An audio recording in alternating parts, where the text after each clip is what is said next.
sponsored by Nature Pure, rice bran oil and mustard oil, 100% natural, 100% healthy. অন্য Mamata, untold story of Mamata, 13 নম্বর এপিসোডের বক্তা বিশিষ্ট কবি ও সাহিত্যিক জয় গোস্বামী।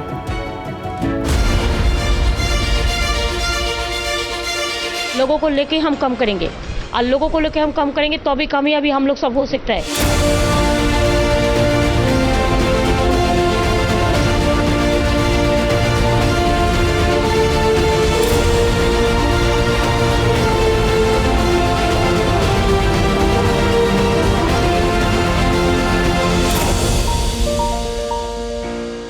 মমতা বন্দ্যোপাধ্যায়ের সঙ্গে সুভাষ মুখোপাধ্যায়, কবি সুভাষ মুখোপাধ্যায়, যিনি বাংলার চিরপ্রণম্য চিরস্মরণীয় একজন কবি, পদাতিক কবি, যিনি 1940 সালে তার পদাতিক কবিতার বইয়ের মাধ্যমে এসেছিলেন বাংলা কবিতার জগতে এবং শেষ জীবন পর্যন্ত নিজের রচনাকে তিনি অম্লান রেখে গেছেন। সেই কবি সুভাষ মুখোপাধ্যায়ের বাড়িতে আমি প্রথম মমতা বন্দ্যোপাধ্যায়কে দেখি। সেটা 1992 সাল, অর্থাৎ আজ থেকে 30 বছর আগে। তখন মমতা বন্দ্যোপাধ্যায়কে আমি নাম শুনেছি, খবরের কাগজে পড়েছি, উনি সাংসদ হয়েছেন, এইসবই জানি, কিন্তু চাক্ষুষ দেখিনি কখনো। তো সুভাষদার বাড়িতে, সুভাষ মুখোপাধ্যায়ের বাড়িতে একদিন ঢুকছি, তখন দেখি যে সাদা শাড়ি পরা ছিপছিপে রোগা একটি মেয়ে, তার সঙ্গে আরও একটি মেয়ে রয়েছে, তারা বেরিয়ে আসছে। সুভাষ মুখোপাধ্যায় দাঁড়িয়ে রয়েছেন দরজায়। মেয়েটি সুভাষদার দিকে তাকিয়ে, সুভাষদা আসছি, আবার আসবো বলে মেয়েটি বেরিয়ে আমাকে পার হয়ে চলে গেল। সুভাষদার ঘরে গিয়ে ঢুকছি, তখন সুভাষদা দরজায় বললেন, এই যে মেয়েটা চলে গেল, একে কি তুমি চেনো? আমি বললাম, না, এ হলো মমতা, কালীঘাটে থাকে, নাম শোনোনি? আমি বললাম, মমতা বন্দ্যোপাধ্যায়, যিনি নেত্রী? সুভাষ মুখোপাধ্যায় বললেন, হ্যাঁ, এই মমতা কিন্তু পারবে, জানো তো, এই মমতা পারবে। এ কথাটা উনি মাঝে মাঝেই বলতেন। তখনও তৃণমূল কংগ্রেসের জন্ম হয়নি, তখনও তারও 2 বছর পরে ওই 21শে জুলাই যে শহীদ দিবস এখন পালিত হয়, যে পুলিশের গুলিচালনার ফলে কলকাতায় যুব ছাত্র কংগ্রেসের কর্মীরা মারা গিয়েছিলেন, নিহত হয়েছিলেন, তাদের স্মরণে 21শে জুলাই এখনও হয়। সেই 21শে জুলাই আসতে তখনও 2 বছর দেরি। ইতিমধ্যে কবি সুভাষ মুখোপাধ্যায় যদিও কতগুলি বিখ্যাত সাহিত্য পুরস্কার পেয়েছিলেন, তা সত্ত্বেও তার পারিবারিক অবস্থা খুব ভালো ছিল না। একটা টানাটানির মধ্যে তাদের সংসার চলত। কীরকম? আপনারা হয়তো অবাক হচ্ছেন যে আমি ধান ভানতে শিবের গীত গাইছি কেন, মমতা বন্দ্যোপাধ্যায়ের কথা বলতে গিয়ে আমি সুভাষ মুখোপাধ্যায়ের এত কথা বলছি কেন। সুভাষ মুখোপাধ্যায় পুরস্কার পেয়েছিলেন, ঠিক কথা, অনেক পুরস্কারই পেয়েছিলেন, কিন্তু তার কোনো টাকা উনি রাখতে পারেননি। কেন পারেননি? কারণ সুভাষ মুখোপাধ্যায় অনাথ ছেলে মেয়েদের তুলে এনে নিজের বাড়িতে রেখে মানুষ করতেন। তার 3 কন্যাই, যাদের তিনি বিবাহ দিয়েছিলেন প্রায় সর্বশান্ত হয়ে, সেই 3 কন্যাই ছিলেন তার পালিতা কন্যা। এছাড়াও তার বাড়িতে আমি যখন প্রথম যেতে শুরু করি 91-92 সালে, তখন অন্তত 3 থেকে 4 জন অনাথ কিশোর কিশোরী মানুষ হচ্ছে সেই বাড়িতে। তাদের শিক্ষা, তাদের চিকিৎসা, তাদের পড়াশুনোর খরচ সবই সুভাষ মুখোপাধ্যায় চালাচ্ছেন। কিন্তু সুভাষ মুখোপাধ্যায় কোনো চাকরি করতেন না। তার স্ত্রী গীতা বন্দ্যোপাধ্যায়, যিনি অত্যন্ত সুলেখিকা এবং যিনি মার্ক্সবাদী কমিউনিস্ট পার্টির সিপিআইয়ের একদম প্রথম যুগের একজন কর্মীও ছিলেন, তা সুভাষ মুখোপাধ্যায়রা থাকতেন ভাড়া বাড়িতে। ওই বয়সেও তিনি নিজের জন্য একটা ফ্ল্যাট বা বাড়ি করে উঠতে পারেননি। আমার সঙ্গে সুভাষ মুখোপাধ্যায়ের শেষ 10-11 বছর আলাপ, জীবনের শেষ 10-11 বছর মানে ঘনিষ্ঠতা। তা আমি কিন্তু প্রায়ই যাই। এক সময় শুনলাম যে সুভাষ মুখোপাধ্যায়কে যে বাড়িতে তারা থাকেন, যে বাড়ির ভাড়াটিয়া হিসেবে তারা থাকেন, সেই বাড়ির মালিক তাদের উঠে যেতে বলছেন এবং অনেক দিন ধরেই উঠে যেতে বলছেন। এবার তারা কঠোরভাবে সিদ্ধান্ত নিয়েছেন যে তাদের উঠে যেতেই হবে। সুভাষ মুখোপাধ্যায়ের বাড়িতে সুভাষ মুখোপাধ্যায় যে একা থাকতেন না, এমনকি তাদের বাড়িতে যারা রান্না করতেন, যে দুজন, সুধা পিসি বলে একজন ছিলেন, আরেকজন ছিলেন, তাদের সুভাষ মুখোপাধ্যায় প্রতিপালন তো করতেনই, তারপর তারা যখন বৃদ্ধ হয়ে বাড়ি চলে গেলেন তখন তাদের জন্য প্রভিডেন্ট ফান্ডও নিজেদের এর থেকে, মানে যেমন প্রত্যেক কর্মীর থাকে, সরকারি কর্মীর থাকে, তেমনি বাড়ির পরিচারিকাদের জন্য, রান্নার মাসির জন্যও তিনি প্রভিডেন্ট ফান্ড রাখতেন তারা, সুভাষ মুখোপাধ্যায় গীতাদি। ওই বাড়িতে আমি সাহিত্যিকদের কখনো দেখিনি, কোনো কবি সাহিত্যিককে তেমন দেখিনি বলা যায়, কিন্তু মমতা বন্দ্যোপাধ্যায়কে দেখতাম, আরেকজনকে দেখতাম, তার নাম সুব্রত মুখোপাধ্যায়। বাড়িওয়ালা যে প্রচণ্ড চাপ দিচ্ছে সেটা গীতাদি, মানে সুভাষ মুখোপাধ্যায়ের স্ত্রী, বলে ফেলেছিলেন কথায় কথায় মমতা বন্দ্যোপাধ্যায়কে, কারণ ওরা কিছু বলতেন না, চেপে রাখতেন, হাসি খুশি থাকতেন সবসময়, কিন্তু মমতা খবর নিতেন খুব, মমতাকে বলে ফেলেছিলেন। তারপরে এক সময় দেখা গেল যে ওই বাড়িওয়ালা অর্থাৎ মালিক, তিনি আর সুভাষদাকে কোনো চাপ দিচ্ছেন না, সুভাষ মুখোপাধ্যায়কে, এবং জিনিসটা সমাধান হয়ে গেছে। কী করে সমাধান হলো? এর পেছনে কাজ করলেন মমতা বন্দ্যোপাধ্যায় স্বয়ং। মমতা বন্দ্যোপাধ্যায় যদিও তখনও মন্ত্রী নন, কিন্তু মমতা বন্দ্যোপাধ্যায় কী ব্যবস্থা নিলেন, তিনি এসে সুব্রত মুখোপাধ্যায়কে সঙ্গে নিয়ে দেখা করলেন সুভাষ মুখোপাধ্যায় সেই বাড়িওয়ালার সঙ্গে। সুব্রত মুখোপাধ্যায় ততদিনে কিন্তু পশ্চিমবাংলায় এবং সর্বভারতীয় ক্ষেত্রেও খুবই পরিচিত একজন রাজনৈতিক ব্যক্তিত্ব এবং সুপরিচিত রাজনৈতিক ব্যক্তিত্ব, এবং সুব্রত মুখোপাধ্যায়ের ব্যবহারও ছিল খুব ভদ্র এবং খুব নম্র ব্যবহার ছিল। তো মমতা দেখা করলেন সেই বাড়িওয়ালার সঙ্গে, এবং তারা বললেন যে আপনারা কি বাড়ি বাড়াতে চান? তখন বাড়িওয়ালা জানালেন যে হ্যাঁ, আমরা বাড়ি ভাড়া বাড়াতে চাই। এ খবর আমি কোথায় পেয়েছি? 2 জায়গায় পেয়েছি। 1 পেয়েছি গীতা বন্দ্যোপাধ্যায়ের কাছে, 2 পেয়েছি সুব্রত মুখোপাধ্যায়ের কাছে। মমতা এবং সুব্রত মুখোপাধ্যায় গিয়ে বলেন যে কত ভাড়া বাড়াতে চান আপনারা? তো তিনি তার একটা অঙ্ক বলেন টাকার, বলে এই বাড়তি টাকার অঙ্কটা আপনারা প্রতি মাসে পেয়ে যাবেন, কিন্তু সুভাষদার কাছে যে ভাড়া নিচ্ছেন এতদিন সেই ভাড়াই নেবেন। আপনি প্রতি মাসে আপনি যে বাড়তি ভাড়াটা চাইছেন সেটা আপনার কাছে পৌঁছে যাবে। মমতা এই ব্যবস্থা করেন, যার জন্যে তখন যুব কংগ্রেসের তরুণ কর্মীরা এসে ওই বাড়িওয়ালার সঙ্গে, তিনি ওপরে থাকতেন, সুভাষদারা থাকতেন একতলায়, ওপরে বাড়িওয়ালার সঙ্গে দেখা করে সেই প্রতি মাসে সেই অতিরিক্ত টাকার অঙ্কটা, যতটুকু বাড়তি টাকা, সেটা বাড়িওয়ালাকে দিয়ে আসতেন, যার সুভাষদা আজীবন, মানে মৃত্যু পর্যন্ত জানতে পারেননি সে ঘটনা। এই ঘটনা আমায় গীতাদি কখন বলেছিলেন? আমাকে আর আমার স্ত্রী কাবেরীকে বলেছিলেন সুভাষদার মৃত্যুর পর।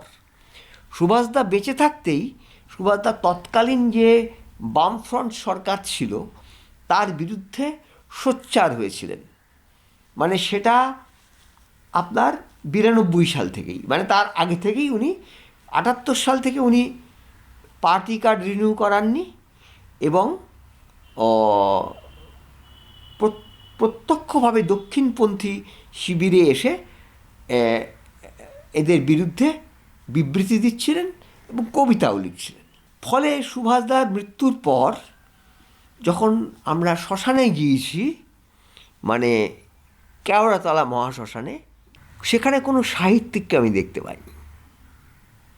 সেখানে আমি দেখতে পেয়েছিলাম সৌগত রায়কে আর মমতা বন্দ্যোপাধ্যায়, তখন কেন্দ্রে কয়লা মন্ত্রী, 2003 সালের কথা বলছি। তিনি একটা মোবাইল ফোন নিয়ে বাইরে দাঁড়িয়ে, মানে যেখানে সুভাষদাকে শুইয়ে রাখা হয়েছে, মানে তার মরদেহ শোয়ানো রয়েছে, তার দূরে দাঁড়িয়ে ফোন করে দিল্লির সমস্ত মিডিয়াকে ফোন করে করে জানাচ্ছেন, নিউজ করো তোমরা, সমস্ত চ্যানেল এবং সমস্ত খবরের কাগজকে, ইংরেজি কাগজকে, হিন্দি কাগজকে মমতা বন্দ্যোপাধ্যায় ফোন করে বলছেন যে সুভাষ মুখোপাধ্যায়ের মৃত্যুর খবর যেন সর্বভারতীয় সংবাদ মাধ্যমগুলিতে প্রচারিত হয়, সেটার দায়িত্ব নিয়ে ফোন করে করে মমতা বন্দ্যোপাধ্যায় সকলকে খবর দিচ্ছেন। এটা আমি নিজে চোখে দেখেছি। সুভাষ মুখোপাধ্যায়ের মৃত্যুর সময় যখন তার দেহ ফার্নেসের সামনে শোয়ানো রয়েছে, তখন সেখানে সৌগত রায় ছিলেন।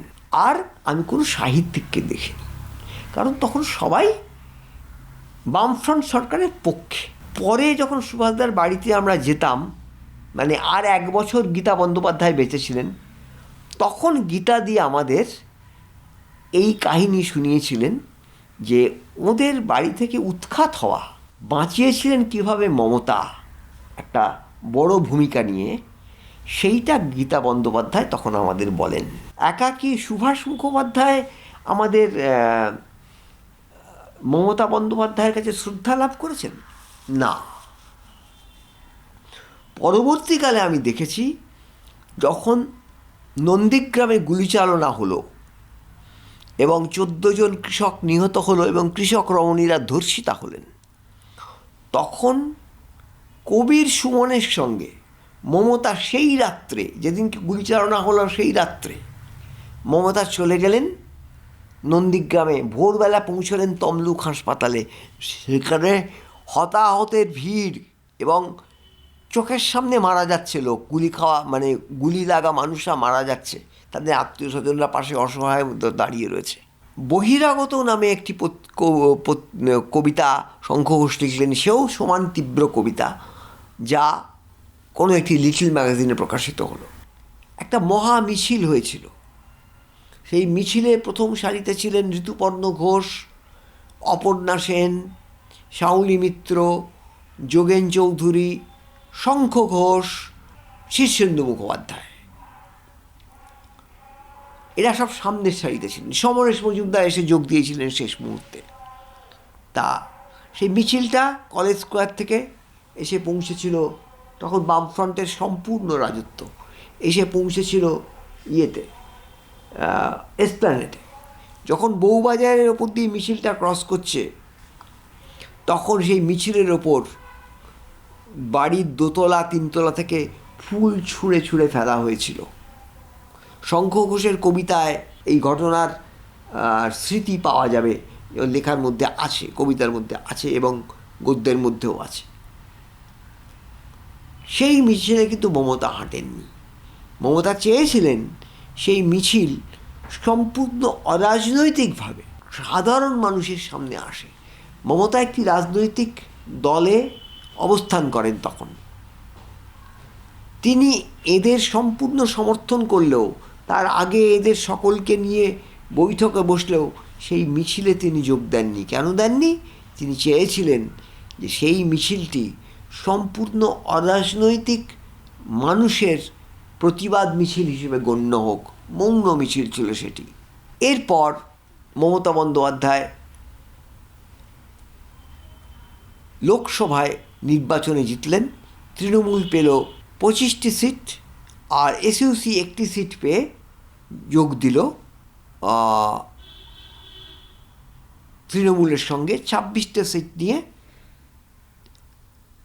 সেবার বামফ্রন্টকে একটা বড় ধাক্কা লোকসভায় নির্বাচনে দেওয়া হলো। 2009 সাল সেটা। কবির সুমন সাংসদ নির্বাচিত হলেন, মানে এমপি নির্বাচিত হলেন, লোকসভার সদস্য নির্বাচিত হলেন। মমতাকে অফার করা হলো রেলমন্ত্রীর পদ। যেদিন মমতা দিল্লি যাবেন রাত্রের ফ্লাইটে, সেই দিন বিকেলে মমতা মমস্বতা দেবী, অপর্ণা সেন, যোগেন চৌধুরী ইত্যাদি সকলকে নিয়ে একটা ছোট ঘরোয়া বৈঠক করলেন শুভা প্রসন্নর বাড়িতে, চিত্রশিল্পী শুভা প্রসন্নর বাড়িতে, এবং বললেন, আপনারা আমাকে বলুন, মহাশ্বেতাকে জিজ্ঞেস করলেন, মহাশ্বেতা দেবীকে জিজ্ঞেস করলেন, আপনারা আমাকে বলুন যে আমার কি করা উচিত। আমি কি বাংলায় থেকে, বাংলার মধ্যে থেকে সিপিএম যে অরাজকতা করছে, বামফ্রন্ট সরকার যে অরাজক পরিস্থিতি চালে, তখনও কিন্তু নেতাইয়ের গুলিচালনার ঘটনা ঘটেনি। নেতাই গ্রামে গুলিচালনায় 7 জন মারা গিয়েছিল, আপনি নিশ্চয়ই জানেন, সিপিএমের হারমাদদের গুলিচালনায়। এদের কেন জিজ্ঞেস করছেন যে আমার কি যাওয়া উচিত? ইনি এদের মতামতকে গুরুত্ব দিচ্ছেন, কারণ তার ভেতরে একটি শিল্পীদের প্রতি অত্যন্ত বড় একটি শ্রদ্ধা আছে। শ্রদ্ধা আছে কেন? তা পরবর্তীকালে আমরা প্রমাণ পেলাম যে তিনি নিজেও কিন্তু এত, এই যে পশ্চিমবঙ্গের 10 বছর 11 বছরে এত উন্নয়ন হয়েছে, নতুন রকম একটা পশ্চিমবঙ্গকে আমরা দেখতে পেয়েছি।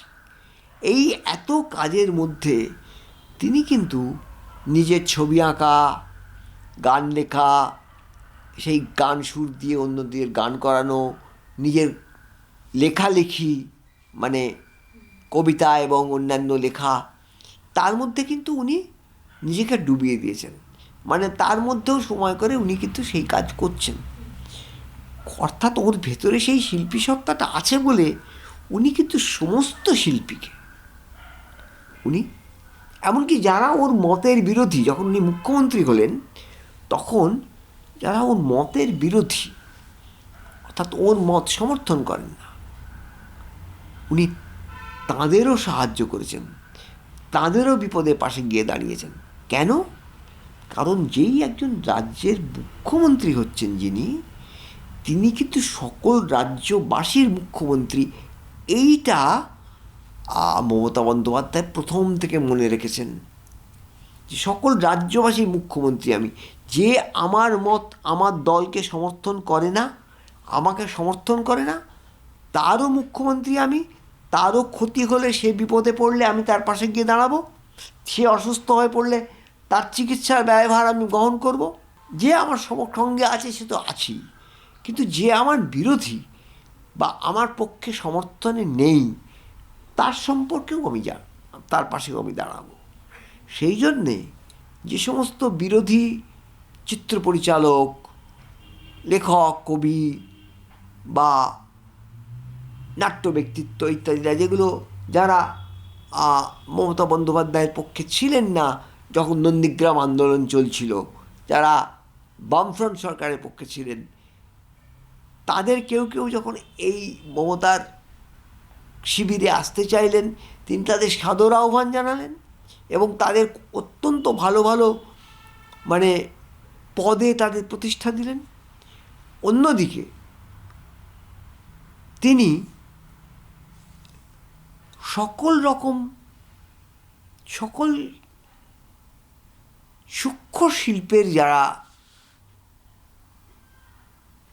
চর্চা করেন তাদের পাশে গিয়ে দাঁড়ালেন। যেমন তিনি সাধারণ মানুষের পাশে দাঁড়িয়েছেন, তিনি তাদের পাশেও দাঁড়িয়েছেন।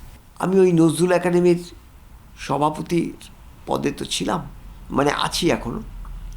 তা ওই সভাপতি পদে সেই সূত্রে আমার সঙ্গে ওর মাঝে মাঝে দেখা হতো। তখন বললাম, আপনি এত কাজ করেন। তখনই একটা কথা বলেছিলেন, যে কথাটা আমার মনে হয় দেয়ালে টাঙিয়ে রাখবার মতো। কাজ করা ছাড়া তো আর আমাদের কোনো কাজ নেই জয়দা। প্রথম প্রতিফলিত, তার প্রতিফলন আমি দেখেছিলাম সুভাষ মুখোপাধ্যায় যখন বিপদে পড়েছিলেন। সুভাষ তখন বামফ্রন্ট চূড়ান্ত শক্তিশালী, সমস্ত কবি, লেখক, চিত্রশিল্পী, নাট্য ব্যক্তিত্ব তখন বামফ্রন্টের পক্ষে দাঁড়িয়ে। সুভাষ মুখোপাধ্যায় একদিকে একদম একা, তার বাড়িতে কেউ যায় না। সেই সময় মমতা সুভাষ মুখোপাধ্যায়ের পাশে দাঁড়িয়েছিলেন তার মৃত্যুদিন পর্যন্ত। এমনকি গীতাদির যখন মৃত্যু হলো, মানে তার স্ত্রী গীতা বন্দ্যোপাধ্যায়ের মৃত্যু হলো 2004-এ। তখনও আমরা যখন সুভাষদার বাড়িতে গেলাম, আমি এবং আমার স্ত্রী কাবেরী এবং আমাদের কন্যা বুকুন, তখন গিয়ে দেখলাম যে সেখানে গীতা বন্দ্যোপাধ্যায়ও তো একজন সাহিত্যিক ছিলেন, কিন্তু গীতা বন্দ্যোপাধ্যায়ের সেখানে কোনো সাহিত্যিক নেই। মমতা বন্দ্যোপাধ্যায় আর সুব্রত মুখোপাধ্যায় বসে আছেন। মানে ওই যে তখন দেখেছিলাম, সেই 92 সাল থেকে আজকে হলো 2002, এই 30 বছর মমতার যে শিল্পের প্রতি, মানে শিল্পীদের প্রতি, কবিদের প্রতি, নাট্যক ব্যক্তিত্বদের প্রতি, মানে এই যে গায়কদের প্রতি তার যে একটা গভীর শ্রদ্ধা, তিনি যে তাদের আনুকূল্য সারা জীবন দিতে চান, তাদের মন থেকে দিতে চান। এই যে রশিদ খান পদ্মভূষণ পেয়েছেন এবার, এই রশিদ খান থেকে কতদিন আগে মমতা বন্দ্যোপাধ্যায় সঙ্গীত মহাসম্মান এবং বঙ্গবিভূষণ দিয়েছেন, তাই না? মানে সবচেয়ে আগে তো মমতা বন্দ্যোপাধ্যায় দিয়েছেন। ঠিক তেমনি বাংলার জীবনানন্দ দাশের পরে যিনি সবচেয়ে বড় কবি, শঙ্খ ঘোষ, তাকে কেন্দ্রীয় সরকারের তরফ থেকে পদ্মবিভূষণ সম্মানে সম্মানিত করা হয় 2011 সালের প্রজাতন্ত্র দিবসে। তখন কেন্দ্রে রেলমন্ত্রীর পদে ছিলেন মমতা বন্দ্যোপাধ্যায়। এখন রেলমন্ত্রীর সঙ্গে এই পদ্মবিভূষণ প্রাপ্তির কী সংযোগ আছে, এটা কেউ প্রশ্ন করতে পারে না আমাকে। সেখানে আমি আমার একটা ব্যক্তিগত স্বাক্ষর কথা বলবো। শঙ্খ ঘোষের সঙ্গে আমার 45 বছরের একটা যোগাযোগ ছিল, কারণ ওর কবিতা এবং কবিতা সম্পর্কিত যে গদ্য লেখা এবং রবীন্দ্রনাথ সম্পর্কিত যে গদ্য লেখা, তা আমি অধ্যয়ন করেছি, তার সঙ্গে আমার যোগাযোগ ছিল। তো যখন তিনি পদ্মবিভূষণ প্রাপ্ত হলেন, শঙ্খ ঘোষ, 2011 সালের প্রজাতন্ত্র দিবসে, তারপর আমি তার সঙ্গে দেখা করতে গেলাম এবং তাকে যখন অভিনন্দন জানালাম, প্রণাম করলাম, তখন তিনি আমার একটা কথা বলেছিলেন। দিল্লি থেকে আমাকে এই খবরটা জানাবার জন্য কে ফোন করেছিলেন জানো? আমি বললাম কে? বললেন রেলমন্ত্রী মমতা বন্দ্যোপাধ্যায়।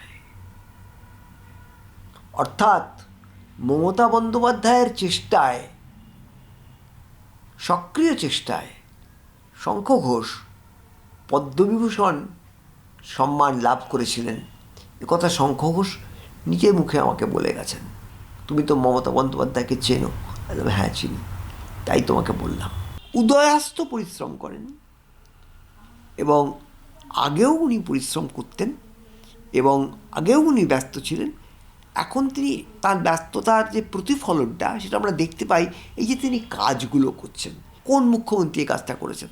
তার যে আত্মজীবনীমূলক যে বইটি আছে, যেখানে তিনি তার অভিজ্ঞতার কথা লিখেছেন, সেইটা মানে আমি সেই বইটার একটা রিভিউ লিখেছিলাম বাংলা একাডেমি পত্রিকায়। সেই বইটিটা কিন্তু মানে আমার মনে হয় সবার পড়া উচিত, ওর এগুলো সবার পড়া উচিত। প্রয়োজনে দেব মোরা এক নদী রক্ত, হোক না পোষের বাধা, প্রস্তর শক্ত, বাংলাকে ভাগ করা যাবে না। लोगों को लेके हम कम करेंगे और लोगों को लेके हम कम करेंगे तो भी कामयाबी हम लोग सब हो सकता है।